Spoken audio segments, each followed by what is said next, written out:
اور یاد رکھیے علم سے مراد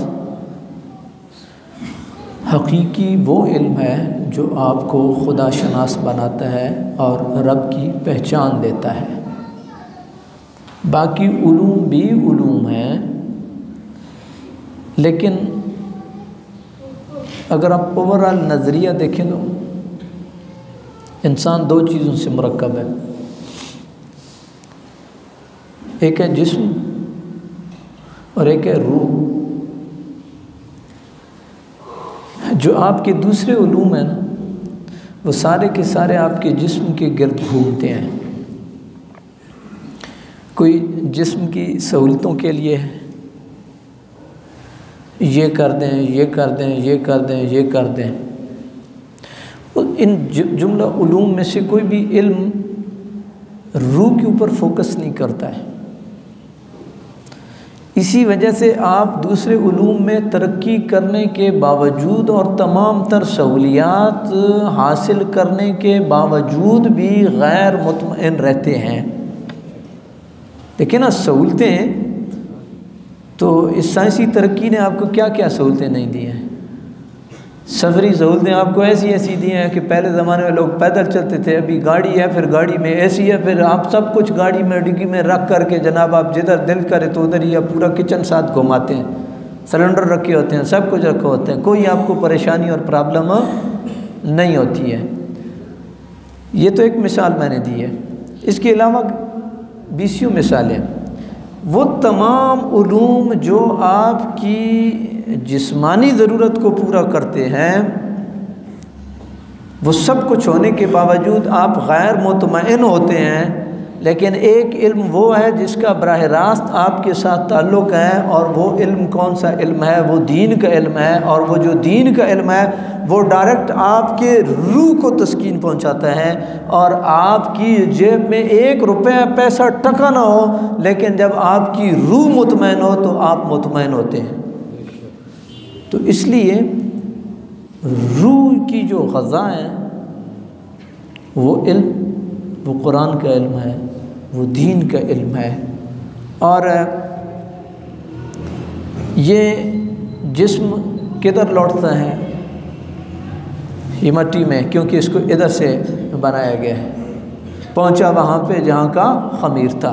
منہا خلقناکم وفیہا نعیدکم ومنہا نخرجکم تارۃ اخری، وہ دیکھا جائے گا۔ لیکن روح کدھر جاتی ہے؟ روح واپس پلٹ کے جدھر سے آئی تھی۔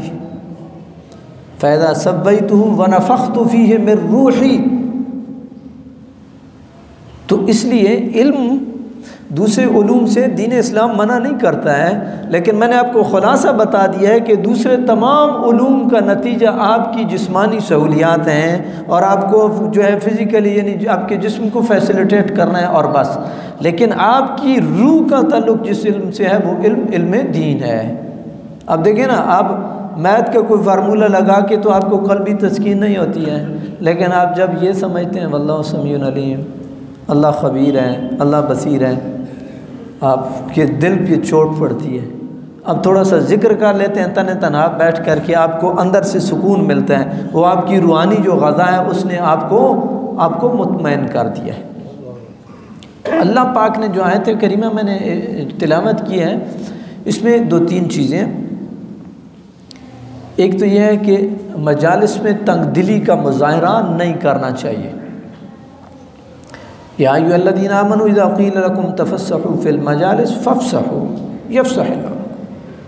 ایمان والو، جب تمہیں کہا جائے کہ ذرا کھلے ہو جاؤ، یعنی کوئی اور آدمی، بزرگ آدمی آ گیا، بڑا آدمی آ گیا، بنیادی طور پہ یہ بدری صحابہ جو ہیں ان کے لیے نازل ہوئی ہے، ٹھیک ہے جی۔ تو لیکن یہ نہیں ہے کہ یہ بدری صحابہ کے حق میں نازل ہوئی اور بس ادھر ہی ختم ہو گئی ہے۔ ایک لڑکا بیٹھا ہوا ہے، بزرگ ایک آدمی آ گیا جو اس سے کوئی دادے کی جگہ پہ ہے، تو اس لڑکے کو چاہیے کہ اس کے لیے محفل کو، مجلس کو کھلا کر دیں۔ اگر قربانی جگہ کی دینی پڑ بھی جاتی ہے تو اٹھ جائیں۔ وَإِذَا قِيلَ انشُزُوا فَانشُزُوا، جب تمہیں یہ کہا جائے کہ اٹھ جاؤ تو اٹھ جایا کرو۔ اور پھر اللہ تعالیٰ نے آگے ارشاد فرمایا ہے، اللہ نے ایمان والوں کے درجے بلند کیے ہیں اور علم والوں کے درجے اللہ نے بلند کیے ہیں۔ علم والوں کے درجے اللہ تعالیٰ نے بلند کیے ہیں۔ یہ علم وہ ہے کہ جو آپ کو خدا شناس بناتا ہے، اور فرض کا علم حاصل کرنا فرض ہے، واجب کا علم حاصل کرنا واجب ہے، سنت کا علم حاصل کرنا سنت ہے، مؤکدہ ہے تو مؤکدہ ہے، غیر مؤکدہ سنت ہے تو اس کا علم حاصل کرنا بھی غیر مؤکدہ ہے، اور نفل کا علم نفل ہے، اس لیے کہ نفل کا علم اگر آپ کو آ گیا بسم اللہ نہیں ہے تو کوئی مذائقہ نہیں، جس طرح آپ نفل کو کہتے ہیں کہ پڑھ لیا ثواب ہے، نہ پڑھا گناہ نہیں ہے۔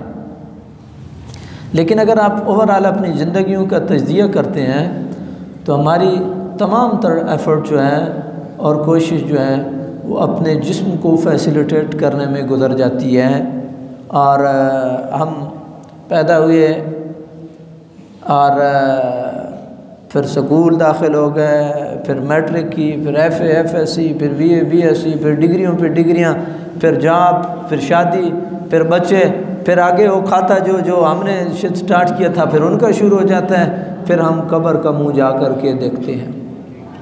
لیکن ہمیں دین سے کوئی وہ نہیں ہوتا ہے کہ، اور دائیں بائیں سے چند جو معلومات ہیں یہ دین کا علم نہیں ہوتا ہے، یہ جو چند معلومات آپ اکٹھی کر لیتے ہیں یہ دین کا علم نہیں ہوتا ہے، اس کی اتھینٹسٹی کے بارے میں تو آپ کو کیا معلوم ہے؟ دین تو فیس بک سے اگر آپ نے پڑھا ہے تو فیس بک پہ تو جس طرح مارکیٹ میں لڑے میں آپ جائیں تو آپ کو پہچان نہیں ہوتی ہے کیا چیز آپ نے خریدی ہے، اللہ یہ کہ آپ ایکسپرٹ نہیں ہیں، آپ کو 1 نمبر کہہ کے 2 نمبر تھما دے گا، آپ کہیں گے بڑا سستا ہے، بہت زبردست، ایزی جو ہے نا جی میں نے وہ کر لیا، لیکن آپ کو تو پہچان نہیں ہے۔ اس لیے جو دین کا علم ہے وہ بڑی فضیلت کا حامل ہے۔ قرآن مجید میں اللہ تعالیٰ نے ارشاد فرمایا انما یخشی اللہ من عبادہ العلماء، اللہ سے اگر حقیقی معنی میں ڈرنے والے لوگ ہیں تو وہ کون ہیں؟ وہ علماء ہے، جو دین کے علم کو جانتے ہیں، اور انہی علماء کے بارے میں، علماء حقہ اور علماء ربانیین کے بارے میں اللہ کے حبیب نے ارشاد فرمایا العلماء ورثۃ الانبیاء، علماء انبیاء کے وارث ہیں، اور ان انبیاء نے وراثت میں علم چھوڑا ہے، ورث العلم، وہ دینار اور دراہم کے وارث نہ تھے، انہوں نے وراثت میں علم چھوڑا ہے۔ میں ضمناً بات کرتا چلوں، جیسے میں نے آپ کی گوش گزار کیا کہ پوری دنیا کی دوڑے کی ہے روپیہ پیسہ، لیکن آج بھی ایسے لوگ موجود ہیں۔ ابھی کل ہمارے ایک بزرگ تھے 50 سال تک دین کا علم پڑھایا ہے، ایک مسند پہ مصلی پہ بیٹھ کر کے 50 سال تک دین کا علم پڑھایا، کل ان کا انتقال ہوا، مولانا محمد یعقوب صاحب ہزاروی، اور انگلینڈ گئے۔ انگلینڈ کے پاؤنڈ کس کو اچھے نہیں لگتے، کدھر روپے ہے اور کدھر پاؤنڈ ہے، لیکن وہاں پہ جا کر کے انہوں نے اپنے بڑے بھائی کو کہا کہ نہیں مجھے واپس اسلام آباد میں بھیجو، اس ماحول میں ایڈجسٹ نہیں ہو سکتا ہوں، اور جی سامان المرتضیٰ مسجد میں ساری زندگی ادھر نماز پڑھائی، جمعہ پڑھایا، اپنا درس دیا، قرآن کا، حدیث کا، سیرت کا، جامع رضویہ میں صبح جاتے تھے اور جو ہے وہ 12:30 1 بجے واپس آتے تھے، اور جب وہ حدیث بھی پڑھا چکتے، اور فن فان پڑھا چکتے تو قرآن ان کے سامنے پڑھا ہوتا، وہ جو ہے وہ قرآن کھول کر کے بیٹھ جاتے ہیں۔ یہ عراق میں زیارات کے لیے گئے تو اللہ تعالیٰ نے ان کو موقع دیا، تو جب بھی ان کو موقع ملتا تھا قرآن کھول کر قرآن کی تلاوت شروع کر دیتے تھے۔ یہ وہ علماء ہیں کہ جو علماء ربانیین ہیں، جن کو کوئی غرض نہیں ہے کہ تنخواہ کتنی ہے، تو سردی ہے یا گرمی ہے، نہیں تو ساری دنیا آپ دیکھیں نا، انگلینڈ کے ویزے کھلے ہیں تو پورے جو ہے نا رخ کیے اور بھاگے ہیں سارے، لیکن ایک بندہ ہے کہ ادھر جو ہے وہ ادھر سے کہتا ہے نہیں ادھر سے مجھے اسلام آباد بھیجو۔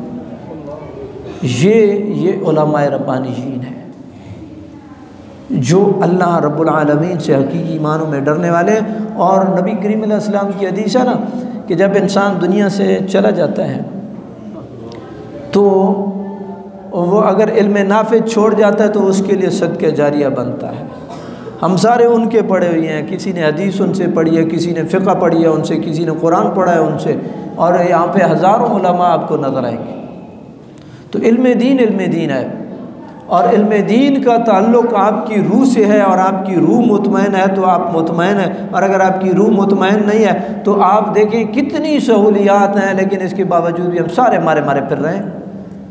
میرے پاک نبی کی حدیث ہے، حضور نبی کریم علیہ الصلوۃ والسلام نے ارشاد فرمایا، بڑی طویل حدیث ہے اور بڑی یعنی جس کو کہہ لیں کہ زندگی کو بنانے والی حدیث ہے۔ حضور نے ارشاد فرمایا کہ وہ بندہ مومن جس نے کسی مومن بھائی کی کسی پریشانی کو دور کیا تو کل قیامت کو اللہ اس کی پریشانی کو دور کر دے گا۔ دوسرا اگلا حدیث کا پورشن ہے، حضور نے ارشاد فرمایا، من یسر علی معسر یسر اللہ علیہ فی الدنیا والآخرہ، اگر کسی نے مومن بھائی کے لیے آسانی پیدا کی، اللہ دنیا میں بھی اس کے لیے آسانیاں پیدا کرے گا، آخرت میں بھی اس کے لیے آسانیاں پیدا کرے گا۔ اب آسانیت کا مطلب ہم یہ سمجھتے ہیں کہ کسی نے قرضہ لینا تھا، وہ ٹائم پہ نہیں دے سکا تو ہم نے اس کو کہا چلو یار 2 مہینے بعد دے دینا، صرف یہی آسانی نہیں ہے۔ آسانی یار یہ بھی آسانی ہے کہ آپ کسی دفتر میں بیٹھے ہوئے ہیں، یہ کلرک کتنے کیس پھنسا کے بیٹھے ہوتے ہیں، کتنے کیس پھنسا کے بیٹھے، واپس بھیج دیتے ہیں، جی فائل لے کے آؤ، یہ مناسب طریقہ نہیں ہے یار، ہو سکتا ہے تیرے پاس ہی کوئی پڑی ہو، ادھر سے لگا دے، یہ بندہ جائے گا، یہ فوٹو کاپی کروا کے لو، وہ گیا ادھر جناب گھما کے، بعض دفعہ اس کی ضرورت نہیں ہوتی۔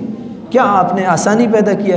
کتنے لوگ ہیں، ابھی ایک کیس میرے سامنے آیا، یہ ہے بلوچستان کے ہیں، ایک ڈائریکٹر صاحب ایک پرنسپل کا کیس بنسا کے بیٹھ گئے، وہ پینشن جا رہی تھی خاتون۔ اگر تم مخلوق خدا کے لیے آسانیاں پیدا کرو گے تو اللہ تمہارے لیے آسانیاں پیدا کرے گا، لیکن وہ جو مزاج بنا ہوتا ہے وہ پھر مزاج ایسا ہوتا ہے کہ پھر بندہ باہر آ کر کے پھر نہیں چل سکتا ہے۔ جب یہ جو اس طرح کا وہ مزاج ہوتا ہے نا تو پھر باہر آ کر کے بندہ نہیں چل سکتا ہے، اس لیے مخلوق خدا کے لیے آسانیاں پیدا کرو۔ پھر میرے پاک نبی نے ارشاد فرمایا، جس نے کسی مسلمان بھائی کی ستر پردہ پوشی کی، اس کے عیبوں کو چھپایا، اللہ رب العالمین اس کا ستر اور اس کی پردہ پوشی کرے گا۔ آپ یہ سوچ کر کے پی گئے بات کو کہ یا اللہ میں اس کے عیبوں پہ پردہ ڈالتا ہوں، اللہ کل قیامت کو آپ کو آپ کے نبی کے سامنے رسوا نہیں ہونے دے گا، اللہ آپ کے عیبوں پہ پردہ ڈالے گا۔ پھر اور نبی پاک علیہ الصلوۃ والسلام نے ارشاد فرمایا، اگر بندہ مومن بھائی کی مدد کرتا ہے تو اللہ اس کی مدد کرتا ہے، یعنی اگر کوئی کسی کی مدد کرتا ہے تو رب العالمین وہ جو مدد کرنے والا ہے اس کی مدد کرتا ہے۔ پھر میرے پاک نبی نے ارشاد فرمایا کہ جو اس راستے پر چلا کہ اس میں علم کی تلاش میں ہے، علم دین کی تلاش میں ہے، تو وہ جنت کے راستے پہ ہے۔ کس راستے پہ؟ وہ جنت کے راستے پہ ہے۔ تو یہ وہ راستہ ہے جو آپ کو جنت کی طرف لے کر کے جاتا ہے۔ باقی تو یہ جو ہم پڑھتے ہیں آپ دیکھیں، ٹھیک ہے نا جی، بینک والے ہیں، انگریزی والے ہیں، از ایم آر، واز اور وار اور ویل اور شیل اور بس ساری زندگی یہی ہے، اور یہ علم نہیں ہے، یہ تو ایک ٹول ہے، یہ ایک ٹول ہے، ایک پانا ہے، ٹھیک ہے نا جی، جس کے ذریعے سے آپ نیٹ کھول سکتے ہیں۔ اسٹیپنی نہیں ہے تو کیا کریں گے؟ اور ہمارے ہاں معیار انگلش بن گیا، حالانکہ یہ معیار نہیں ہے۔ آپ دنیاوی لحاظ سے بھی دیکھ لیں، اگر آپ اپنی فیلڈ میں ایکسپرٹ نہیں ہیں تو آپ جتنی تگڑی انگریزی بولتے ہیں، اگر آپ سافٹ ویئر کے بندے ہیں، انگریزی آپ کی ٹیٹ ہے، آپ کو ڈیولپمنٹ کا کام نہیں آتا تو آپ کو تو دفتر میں کوئی نہیں رکھے گا، کیونکہ آپ اپنی فیلڈ کے متعلق نہیں جانتے ہیں۔ اور پھر یہ بھی ایک خرابی ہے کہ لوگ ایک ذہن بن گیا ہے کہ لوگ علماء کو سمجھتے ہیں کہ یہ ان کو کوئی بالکل ان کو، حالانکہ علماء کا کام ہے دین کی تصریحات۔ علماء کو آرٹ اسپیشلسٹ تو نہیں ہے نا، یا علماء کو فنانس کے بندے تو نہیں ہے کہ آپ کو آ کے فنانس پڑھائیں گے۔ علماء جو ہیں ان کی فیلڈ کیا ہے کہ آپ کو نماز کا مسئلہ بتانا، روزے کا مسئلہ بتانا۔ کتنے لوگ میرے سے بھی بعض دفعہ بات کرتے ہیں، نہیں ایسے نہیں ایسے ہے جی، نہیں ایسے نہیں ایسے ہے جی۔ آپ کو دین کی بنیادوں کا پتہ ہے؟ وہ چند معلومات جو آپ نے اکٹھی کی ہیں، ان معلومات کو کمپیریٹیولی دیکھیں آپ۔ مثلا میں آپ کو ایک بات کروں کہ قرآن مجید میں ایک آیت ہے کہ عورت جو ہے اس کو جو ہے وہ 1 سال تک جو ہے وہ خرچ دیا جائے، اور وصیت ہے والدین کے لیے بھی۔ یہ قرآن کی آیت ہے، وہ مضمون میرے ذہن سے میں ہے، آیات کے الفاظ نکل رہے ہیں۔ دوسری طرف ہے لا وصیت للوارث، وارث کے لیے وصیت ہے ہی نہیں ہے۔ اب مجھے بتائیں کہ ترجمہ ادھر سے یہ کہتا ہے، حدیث ادھر سے یہ کہتی ہے، کمپیریٹیولی آپ دیکھیں کس پہ عمل کریں گے۔ اس لیے جو دین کا علم ہے، آپ کو نماز کی بنیادی مسائل کا پتہ ہونا چاہیے، آپ کو روزے کے بنیادی مسائل کا پتہ ہونا چاہیے، آپ کو زکوٰۃ کے بنیادی مسائل کا پتہ ہونا چاہیے۔ یہ وہ مسائل ہیں جن کے بغیر آپ کا گزارا نہیں ہے۔ تفصیلات آپ کو نہیں معلوم ہے، کوئی بات نہیں ہے، تفصیلات کے لیے علماء بیٹھے ہیں، لیکن جو آپ کی بنیادی ضرورتیں ہیں، وہ آپ کی بنیادی ضرورتیں آپ کو معلوم ہونی چاہیے۔ مگر میں ایک چھوٹی سی بات کر رہا ہوں، بات کو سمیٹ رہا ہوں۔ کتنے لوگ ہیں جو اس وجہ سے روزہ توڑتے ہیں، کہتے ہیں جی مجھے الٹی ہو گئی تھی، میں نے روزے کو توڑ دیا ہے۔ تو کیا الٹی ہو گئی تھی تو الٹی سے روزہ ٹوٹتا ہے؟ نہیں ٹوٹتا۔ اگر خود بخود الٹی ہوئی ہے تو اس سے روزہ نہیں ٹوٹتا۔ آپ نے توڑ دیا، اس کا گناہ، اس کا کفارہ کس کے ذمہ ہے؟ مجھے معلوم نہیں تھا۔ آپ کو معلوم نہیں تھا تو آپ اس بات کے مکلف تھے کہ آپ مسئلے شریعت کے جانتے۔